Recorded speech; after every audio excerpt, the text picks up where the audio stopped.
bahwa kebanyakan manusia itu tidak berilmu, ilmu yang membuka hakikat sesuatu tidak diketahui, tidak dikenali, sehingga dia tidak terikat dalam ikatan asyhadu alla ilaha illallah, saya bersaksi.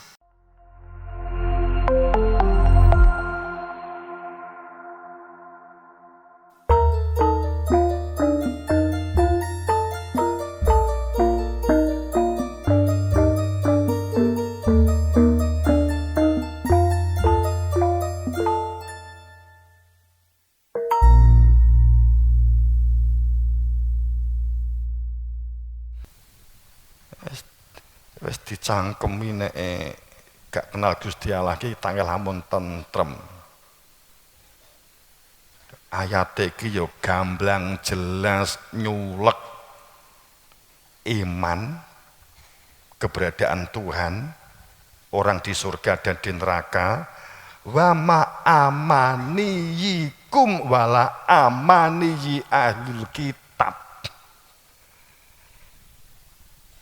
Mengenal Allah supaya kamu itu tentram, supaya kamu itu punya zikir,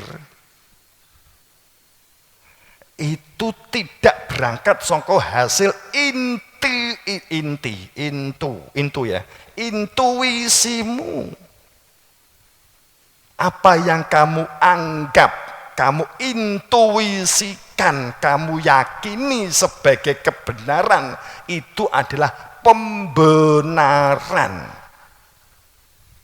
bukan kebenaran. Al-haq min rabbik. Wa ma amaniyikum, duduk otak-atik gathukmu, duduk utekmu, duduk intuisimu, duduk perasaanku aku iman, duduk wa ma amanihi alkitab, dan juga bukan dari hasil angan-angan yang dituangkan dalam bentuk tulisan.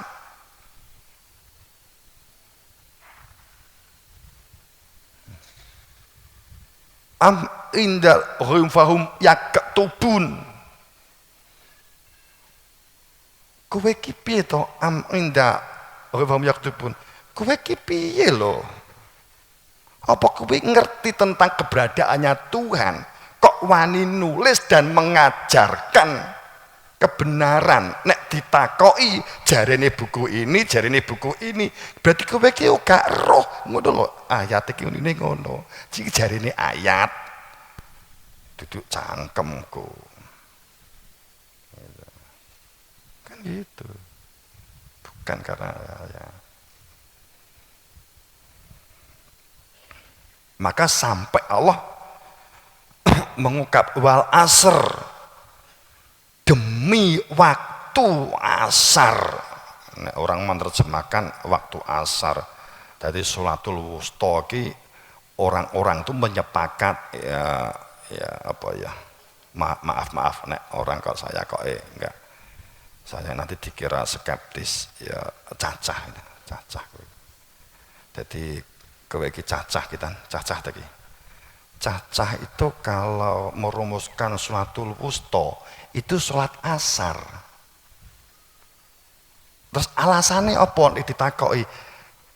Ya anu sih, wong itu sholat tengah, asar ki tengah, sadurunge duhur karo subuh, sak bare maghrib karo isya tengah. Terus enek sing mikir kalau memang begitu duhur ya tengah-tengah, gak iso asar sing tengah. Nek logikane duhur jam 12 itu mulai masuk duhur, itu di duhur srengenge itu jenenge tengah. Kan gitu toh. Enek sing pendapat sholatul wusta enggak, jam 12 bengi itu tengah wengi. Kan gitu. Eyel-eyelan. Sing diarani tengah ki apa ya? Udah kita sujeleng aja lah, kita sepakati kan gitu. Akhirnya kan cacah itu kan sud blak dak kan itu. Oke, menang kan gitu. Akhirnya disepakatilah bahwa mbok sepakati ya, Akhirnya sholatul wusta itu sholat asar. Al-wusta itu fa'il. Sholat wusta itu sholat yang berwasitoh. Kan itu seharusnya. Nah, mungkin ini santri kalau tak kejerian ya. Wal asr, demi waktu asar. Oke, kita nggak bahas itu, nanti dikira skeptis. Itu kan kita. Wal asr, demi waktu. Kalimat ain sod ro asaro itu maknanya penghujung sebelum maghrib. Matahari sudah condong melebihi gambarnya sendiri. Itu kan waktu asar. Wal asr, demi masa, bahwa manusia itu sejak kowe lahir, sejak kita itu lahir sampai kowe ki balik isom brangkang jalan sekolah kemudian balik kan itu. Sekolah diteruskan jenggoten brengosen jenggoten dhisik brengos apa jenggot brengosen kemudian jenggoten rambut mulai putih.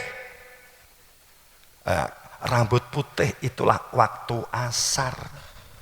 Jadi sing rambutnya bodo putih elingo kowe iki wis asar dilungkas ndelep.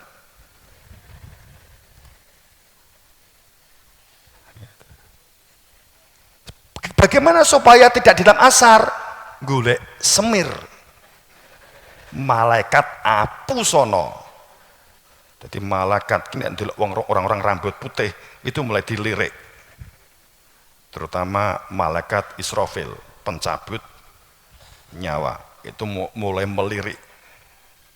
Jadi kenapa kita pakai kopiah? Ini tinggi ngelabui malaikat Israfil. Maka ojo pakai kopiah putih, kopiah hitam. Nanti kalau malaikat Israfil lihat, oh cik sehat, ireng kan gitu. Makanya kita pakai kopiah hitam. Enggak kopiah putih dan mbok ilangi gitu. Ya, karena terlanjur semuanya tuh dihitung dari yang lahir gitu ya.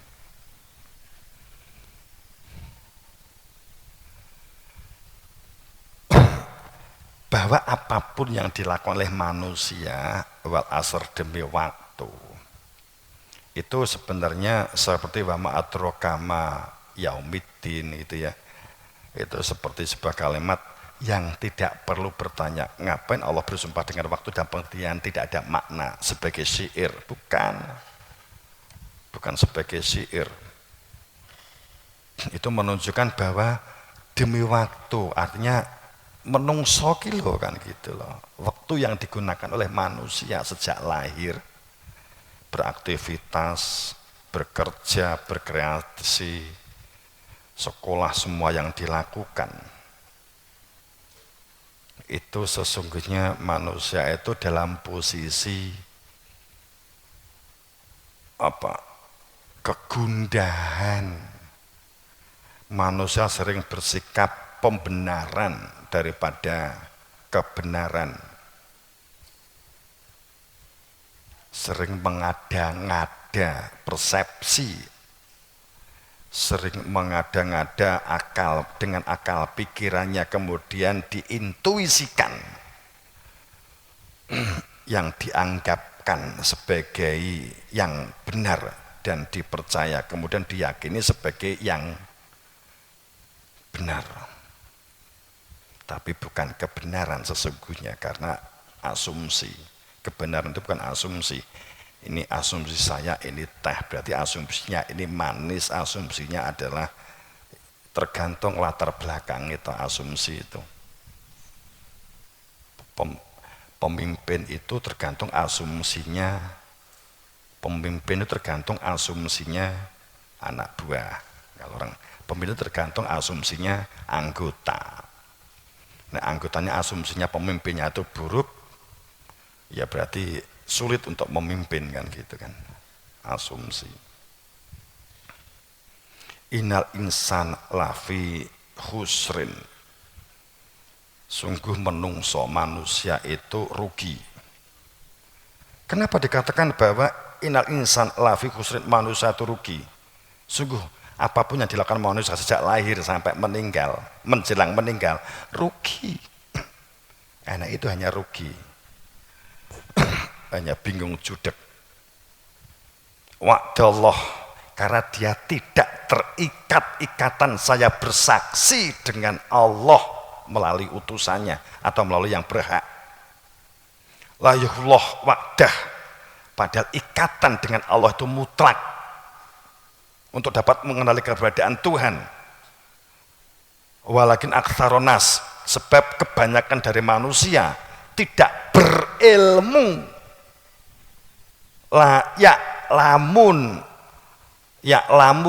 ya ain lam mim wawu nun lamun, bahwa kebanyakan manusia itu tidak berilmu, ilmu yang membuka hakikat sesuatu tidak diketahui, tidak dikenali, sehingga dia tidak terikat dalam ikatan asyhadu alla ilaha illallah, saya bersaksi. Maka saat tidak ada dalam ikatan saya bersaksi suami istri, terikat dalam ikatan, yaitu istri saya, yaitu suami saya, itu bapak saya, ini anak saya, ikatan bersaksi mukotob majhul, depan ada wujudnya, maka itulah saat tidak dalam ikatan saya bersaksi kecuali hanya lesan. Jadi orang yang beriman itu hanya bersahadat, terus rumangsane wis iman, wis bersahadat, urung, bisa jadi masih dalam apa derajat burung bio, bisa jadi.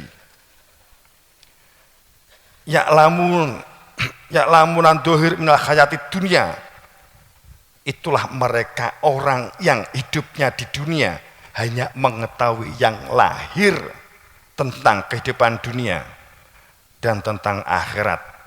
Mereka kategori orang yang lalai sehingga dia tidak memiliki tujuan hidup, kosong hatinya, kal an'am, bahkan seperti hewan, sehingga disebut hayawanun natik. Diarani kewan ora kena tapi duwe akal, akhirnya disepakati hewan yang punya otak.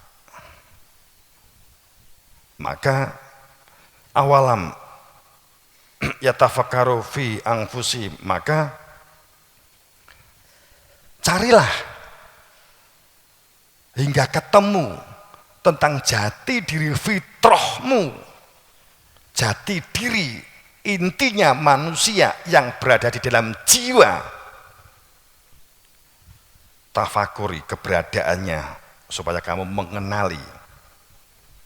Sebab untuk merubah keadaan dan situasi, la yughayyiru ma bi anfusihim, hanya jika Allah enggak akan merubah sebuah kaum atau seseorang jika orang itu tidak mau merubah dirinya yang berada di dalam jiwa, karena tidak dikenali, enggak mengenali diri yang berada di dalam jiwanya. Sungguh proses seseorang dari tidak tahu menjadi tahu, dari kecil menjadi dewasa, dari enggak bisa menjadi bisa, dari lingak-linguk menjadi cek, itu adalah samawati war'at. Allah tidak menjadikan seseorang akan berproses jika tidak mengenal al-haq-haqqon, haqqo mal haqqo wa ma'atroka mal haqqo, jika tidak mengenal hakikat. Orang tidak mengenal hakikat maka tidak mubasyiron, tidak tidak musyahidan, tidak mubasyiron, tidak nadhiron. Padahal ini mudhari', continuous tense, kondisi saat ini. Setiap orang harus mengalami saat hidup di dunia, di langit, di antara langit dan di antara dunia, tanpa dengan al-haq, maka hancurlah langit dan bumi. Wa ajali musamma, karena setiap ciptaan yang fisik pasti akan ada batas umurnya. Karena yang dapat pulang kembali kepada Tuhannya itu jika telah mengenal hakikat. Wa inna katsiran minan nas, tapi banyak manusia tentang bilih kok pertemuan itu mengingkari. Dan ini kan jelas ayat ini bahwa nisbahnya itu adalah ke diri di dalam anfus, yang asal diri itu dari Tuhan.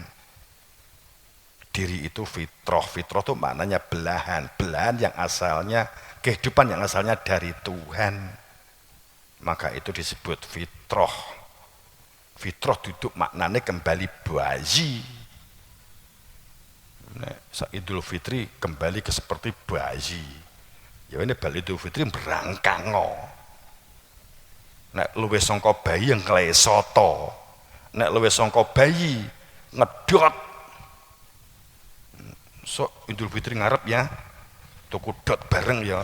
Jadi santri Pomosda kabeh sak ustate ngedot. Kok wong Pomosda kembali kepada fitri. Kembali kepada fitrah. Mana fitrah dimaknai? Ya fitrah itu suci karena sifatnya diri Tuhan itu suci. Tapi kembali kepada fitrah bukan berarti kemudian bayi. Lebih dari itu kok, tentang diri yang di dalam. Sing didelok itu ini. Jadi Idul Fitri. Itu gak ngerti, itu reko-reko itu, tapi pinter di akademik, umpamane itu masalahnya. Wes bubrah akhirnya kan begitu.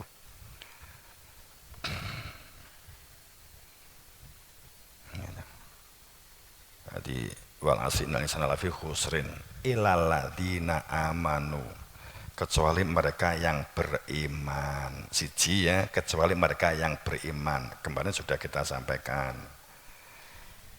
Kecuali orang yang beriman. Iman ki piye? Iman itu bagaimana? Rumangsa iman atau memang iman yang benar iman? Itu seperti apa?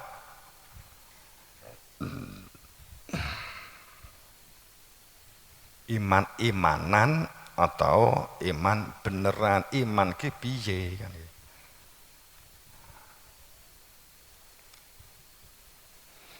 Qolati arabu amanna kulam tu'minu walakin kulu aslamna walamma yadkhulil iman fi qulubikum. Nah, itu jawabannya.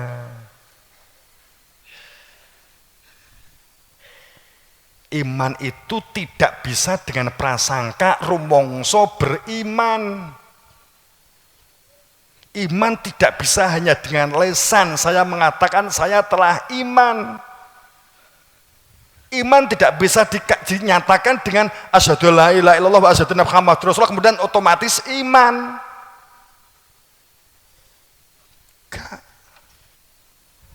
Qolati arabu amanna, saat serombongan sahabat sowan kepada Kanjeng Nabi dengan PD-nya, ya Nabi ini saya baru sholat Kanjeng Nabi. Oh iya saya baru membantu teman-teman yang keserakat. Oh iya saya baru memberikan zakat kepada ini.